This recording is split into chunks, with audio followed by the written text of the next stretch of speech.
बिस्मिल्लाहिर्रहमानिर्रहीम। आज की वीडियो में मैं आपको वर्नियर कैलिपर के इस्तेमाल के बारे में बताऊंगा कि इसको कैसे इस्तेमाल करके किसी भी ऑब्जेक्ट की outer dia, inner dia, depth वगैरह मालूम कर सकते हैं। तो सबसे पहले हम वर्नियर कैलिपर इसके पार्ट्स के बारे में देख लेते हैं कि ये कैसे कैसे इस पे मेजरमेंट की जाती है। ये इसका मेन स्केल है जिसके ऊपर नंबरिंग की हुई है और मेजरमेंट्स लगी हुई हैं 0 से 1 2 3 4 5 15 तक, और आगे ये इसके सेंटीमीटर हैं और इनके दरमियान में जो छोटी लाइनें हैं वो मिलीमीटर है। तो इसी तरह ये मेन स्केल हो गया। उसके बाद ये साथ में इसके एक मूविंग स्केल है, वर्नियर स्केल। इसको वर्नियर स्केल भी बोलते हैं।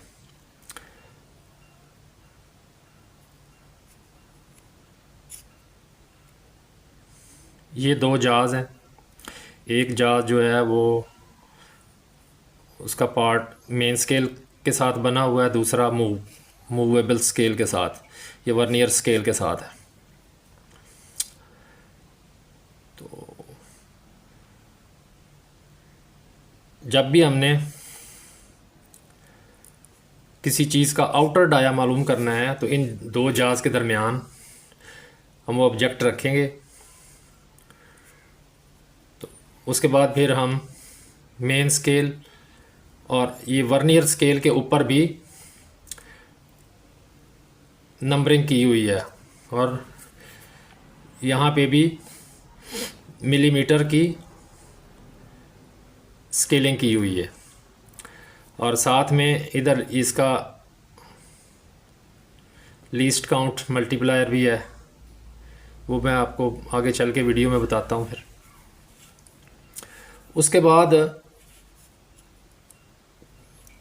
अब ये तो आउटर डाया हो गया। अब इनर डाया मालूम करने के लिए ये दो वाले जाज यूज़ होते हैं। ये भी एक मेन स्केल के साथ बना होता है और दूसरा वर्नियर स्केल या मूविंग स्केल के साथ लगा होता है। तो इसके साथ में हम इनर डाया मालूम कर सकते हैं। अब लास्ट में एक चीज़ है इसके साथ, ये मूवेबल जो स्केल है वर्नियर स्केल, इसके साथ एक पिन लगी हुई है। ये मैं आपको दिखा सकूं, ये देखें, ये इधर से पिन निकलती है। ये देखें, ये क्या होता है, ये किसी भी चीज़ की डेप्थ या गहराई को पिन वगैरह के या कोई किसी भी सुराख की डेप्थ मालूम करने के लिए यूज़ करते हैं।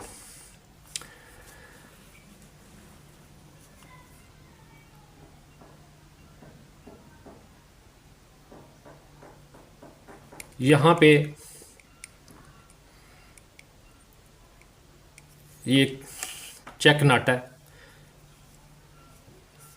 ये जहाँ पे भी इसको फिक्स करना हो वहाँ पे इसको टाइट कर देते हैं, तो जो मूविंग स्केल है या वर्नियर स्केल है वो मेन स्केल के ऊपर फिक्स हो जाता है।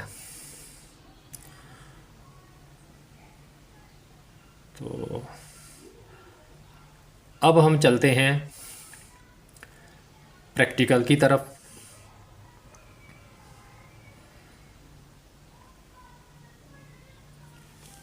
किसी भी चीज़ या किसी भी ऑब्जेक्ट का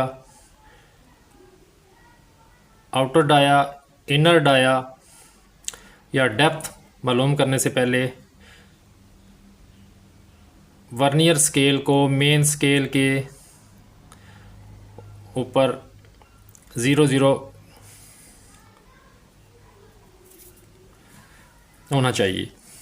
ये देखें, जैसा कि मैं आपको दिखाऊं, ये 0 वर्नियर की 0 और मेन स्केल की 0 आपस में बराबर हैं। तो अब हम एक ये बुश है, इसका आउटर डाया मालूम करेंगे।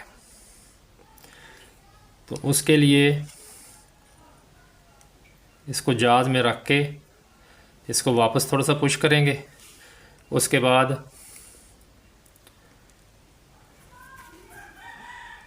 ये नट जो है इसको टाइट कर देंगे। अब ये जो वर्नियर स्केल है ये मेन स्केल के ऊपर फिक्स हो गया है। तो अब हमने क्या करना है, अब हमने वर्नियर स्केल के ज़ीरो के सामने जो पॉइंट है, जो लाइन है, उसके सामने मेन स्केल पे हमने रीडिंग देख लेनी है। वो रीडिंग इस तरह देख लेनी है, वो रीडिंग भले उस मेन स्केल की लाइन के बराबर है तब भी हमने वो नोट करनी है। अगर वो आगे पीछे है तो हमने कम वाली नोट करनी है। कम से मुराद ये है कि अगर वर्नियर स्केल की ज़ीरो वाली लाइन मेन स्केल की 9 और 10 के दरमियान में है तो हमने 9 नोट करना है।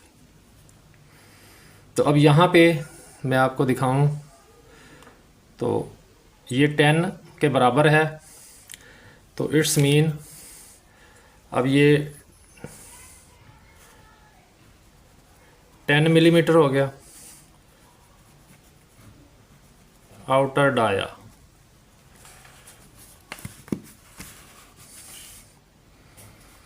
अच्छा जी, अब हमने क्या करना है,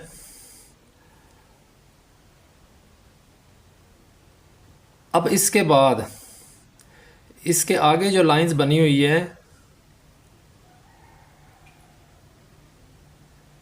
ये देख लेनी है।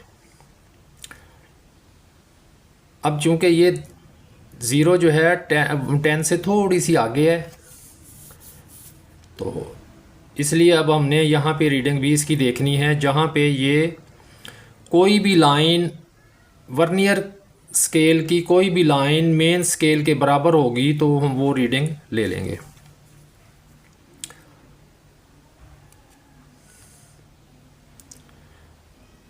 यहाँ पे ये 9 जो है, ये 9 वाली लाइन ये इसके बराबर है।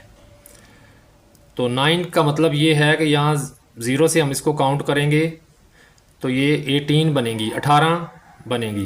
1 2 3 4 5 6 7 8 9 10 11 12 13 14 15 16 17 18। तो ये 18 जो है इसको हम ये लीस्ट काउंट मल्टीप्लायर जो है उसके साथ मल्टीप्लाई कर देंगे। ये है जी 0.05। अब हम इसको कैलकुलेट कर लेते हैं।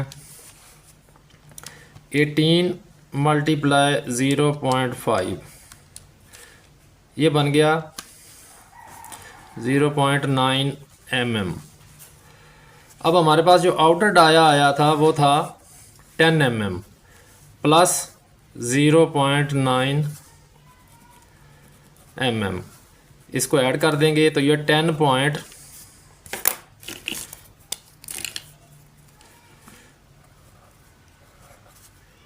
0.9 mm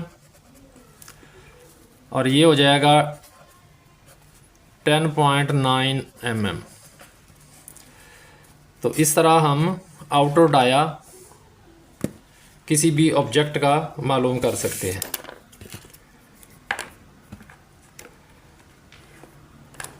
अब हम दोबारा ये चेक नट जो है इसको खोलेंगे।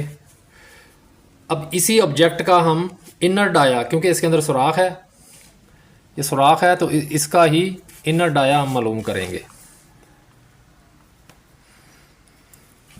तो अब हमने क्या करना है, अब हमने ये ऊपर वाले जाज जो हैं इनर डाया मालूम करने वाले, उसके अंदर ये इस तरह इंसर्ट करेंगे।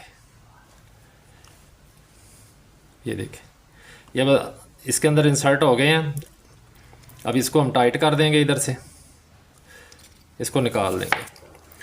अब हम दोबारा फिर जो वर्नियर स्केल है, इसके ऊपर जो ज़ीरो के सामने लाइन बनी हुई है इसको मेन स्केल पे देखेंगे। अब यहाँ पे मैं आपको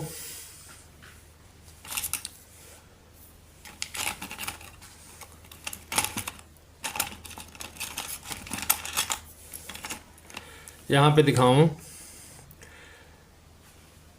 कि ये सेंटर में है। अब 1 2 3 4 5 6 और 7 के दरमियान में है, तो हमने क्या नोट करना है 6, तो हम इसको 6 लिख लेंगे। 6 mm ये है इनर डाया।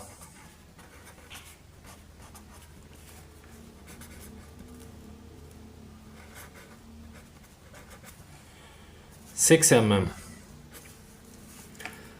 अच्छा, उसके बाद फिर हमने क्या करना है, हमने फिर आगे जो स्केल है वो देखना है कि ज़ीरो कहाँ पे बराबर हो रही है।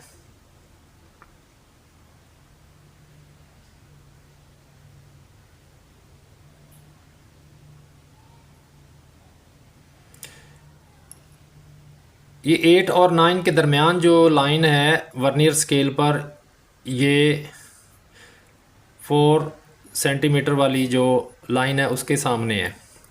इट्स मीन ये 8 2s आर 16 और ये 17। तो अब हमने 17 को मल्टीप्लाई करना है इसके लीस्ट काउंट मल्टीप्लायर से। इसको हम मल्टीप्लाई करेंगे। 17 मल्टीप्लाई 0.05,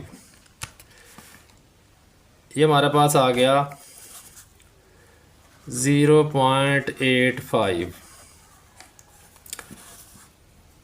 तो पहले जो हमने रीडिंग ली थी वो थी 6 और ये प्लस 0.85, तो ये होगी 6.85 mm। तो ये इसका इनर डाया हो गया।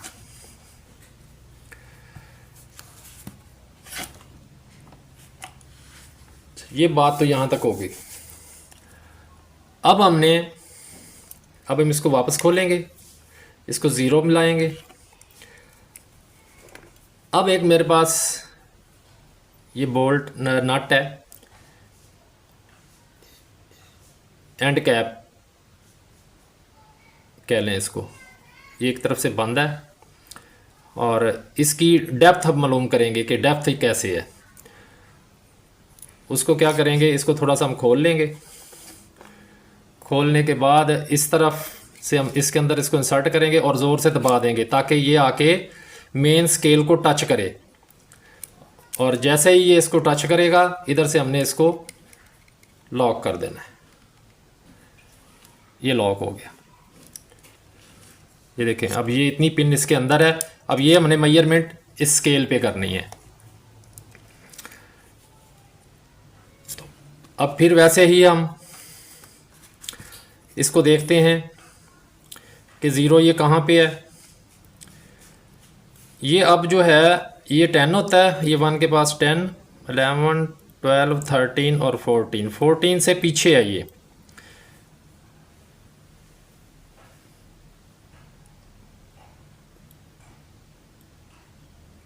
फिफ्टीन के करीब है और 14 से आगे है ये ज़ीरो।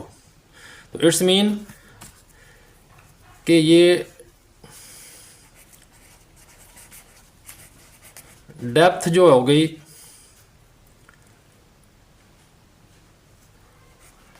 13 mm।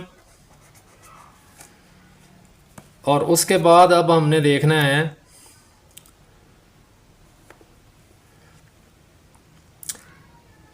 कि वर्नियर स्केल पर कौन सी ऐसी लाइन है जो मेन स्केल के बिल्कुल आमने सामने है। तो ये 9 वाली लाइन बन रही है, 9, और इधर से 49। तो 9 का मतलब ये है कि ये हर 2 पॉइंट के दरमियान एक लाइन होती है, तो 9 2s आर 18, तो ये 18 हो गया। तो 18 मल्टीप्लाई लीस्ट काउंट मल्टीप्लायर 0.05, इसको हम सॉल्व कर लेंगे। 18 मल्टीप्लाई 0.05, ये आ गया 0.9 mm। अब हमारे पास पहले थी इसकी 13 प्लस 0.9 mm,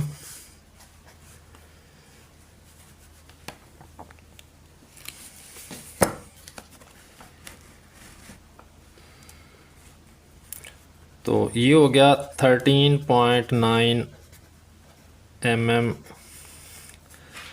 इसकी डेप्थ।